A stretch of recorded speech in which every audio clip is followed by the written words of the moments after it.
سلام علیکم تان زنده سلامت و خانم سلامت باشد. در باره کتاب گفتنی بدم نگاه کنید چی میگه. از چیز برای شما پیچت کرده برای میگه که کتاب دوست، همدم، هم نفس، هم روز، هم دل و هم سفری انسان است. دیدین کتاب چه بوده است؟ دوست انسان میگه آنی سیکنجی تنهای کتاب است فروغ استو پیدانی کتاب است. همدم یعنی که در همه جا همدم و هم نفس و همدوی انسان چیکار میکند؟ خوشحال میکند. همروز یعنی که کتاب میخونید روزگوی دلتان میشد، خودتان رو آرام و خوشحال حس میکنید. همدل و همسفری انسان است. همسفر و همدل یعنی که در کجا یک سفر میکنید، کجا که میرید با هم گفتگوی کتاب با هم علم خودتان عمل کردگی میشوید. کتاب هم دارو و هم درمانی همه دردهای معنوی انسان میباشد. انا که نگاه کنید اینجا چه خوشگفتگیه. کتاب چگونه دارو و هم درمانی همه دردهای معنوی انسان میباشد. کتاب هم دارو و هم درمانی همه دردهای معنوی انسان میباشد.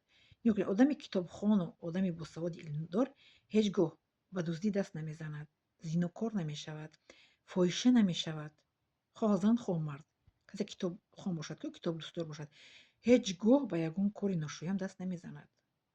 نه به دستریزویی دست میزنند، نه به زنا دست میزنند، نه به بیماری سیفیلیس، نه به بیماری ویچ اسپید گرفتار نمیشود. فهمیدی معنی گپ چیه؟ کتاب هم دارو و هم درمانی همه دردهای معنوی انسانه. معنوی یعنی چه؟ معنوی یعنی که از درون انسان معنوی یعنی که انسان چه معنویش میگه خوب است. معنوی یعنی که روحان انسان به خود میشه. فهمیدید؟ چی مصیبتی که به سرش آید او به کاری بد دست نمیزنه. نه دوست میشد، نه چی میگن زینوکار میشه، نه چیز به کارهای بد دست نمیزنه.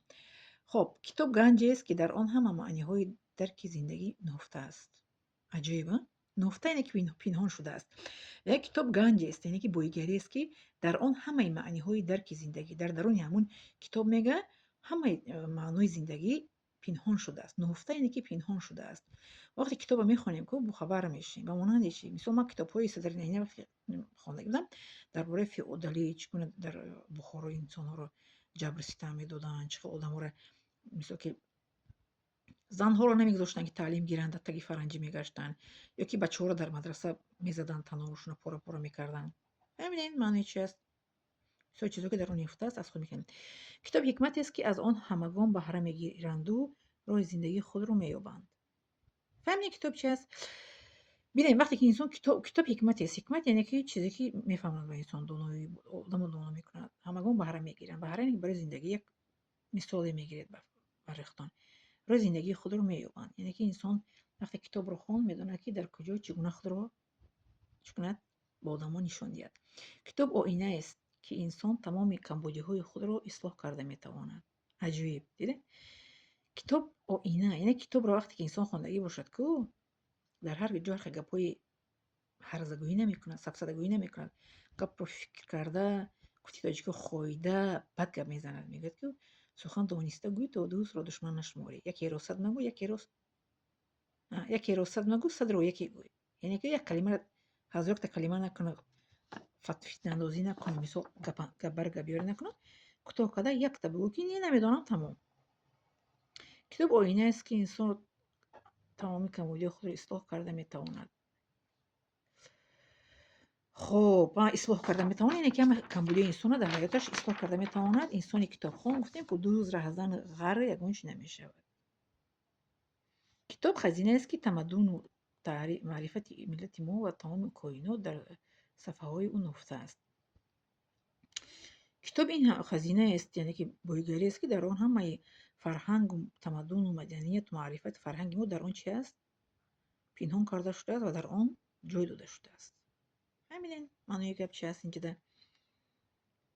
خب کتاب معلم است که از تو چیزی رو پنهان نمی کند و همدمی همیشگی تو میماند. دیدین؟ کتاب همیشه به انسان چی میتید؟ یک راه نشان میتید، مشکلی رو آسان کردن نشان میتید. بینه آدم کتاب خواندگی از کتاب نخواندگی به این زمین آسان فرق میکند. گپ رو دانسته گپ میزند، هیچ کس رو نمیرنجاند، آرامانه گپ میزند. فهمیدین؟ یعنی کتاب هم معلم است که از تو چیزی رو پنهان نمیکند و همدمی همیشگی تو میباشد. این درباره کتاب بود. برای این کتاب رو دوست دارید و خوانید. آنیسی کنجی تو اینا یک کتاب است، فارغ حسابی دانه یک کتاب است. خب با هم کتاب داشته باشید. اقلا در یک روز یک صفحه کتاب خوانید، شما دیگر خیلی انسان میشوید. خب قرآن باشد، خب کتابای چی میگن مای باشد، دنیوی باشد، خب کتابی کدام ساحه که نباشد، یک صفحه خوانید کمش ده شما خیلی میشوید. این ندارم شما